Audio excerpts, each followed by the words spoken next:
Year warranty వస్తుంది. Plus ఇది మన దగ్గర జస్ట్ 1200 రూపీస్ మాత్రమే. ఇది 0.6 లీటర్ అనమాట, అంటే ఇద్దరికి సరిపోతుంది. దీంట్లోనే 1 లీటర్ క్లోజ్డ్ మోడల్ కావాలనుకునే వాళ్ళకి ఇదనమాట. ఇది మనకి 1400 రూపీస్ వస్తుంది అనమాట. ఇప్పుడు నేను చూపించిన ఈ 2 మోడల్స్ దివ్య అనే బ్రాండ్ మీకు ఏం కనిపించినా కానీ వీటన్నిటికీ ఏంటంటే డైరెక్ట్గా కంపెనీ కస్టమర్ కేర్ నుంచి డైరెక్ట్గా విత్ వారంటీతో వస్తుందన్నమాట. ప్లస్ ఇంకా ఇది మన దగ్గర ప్రీమియం ప్రోడక్ట్ అనమాట.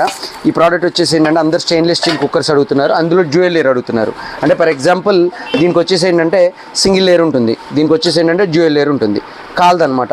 ప్లస్ అందులో ఇదేంటంటే steel bowl with induction base వస్తుందన్నమాట. చాలా హెవీ క్వాలిటీ ఉంటుందన్నమాట. ఇది మీరు ఆన్లైన్లో కూడా చెక్ చేయొచ్చు, ఎక్కువ ఉంటుందన్నమాట. ఇది మన దగ్గర జస్ట్ 2300 రూపీస్కి ఇచ్చేస్తాం అనమాట. Plus 1 year warranty. దీనికి లిడ్ వస్తుందన్నమాట, విత్ వెజిటబుల్ ట్రే వస్తుందన్నమాట. దీంట్లోనే యాజ్ ద సేమ్ టైం ఇదే దివ్యాలో 1.8తో పాటు 2.8 లీటర్ కూడా దొరుకుతుంది మన దగ్గర అవైలబిలిటీ. వీటన్నిటికీ ఏంటంటే 1 ఇయర్ వారంటీ వస్తుంది. ఇన్ కేస్ ఎవరైనా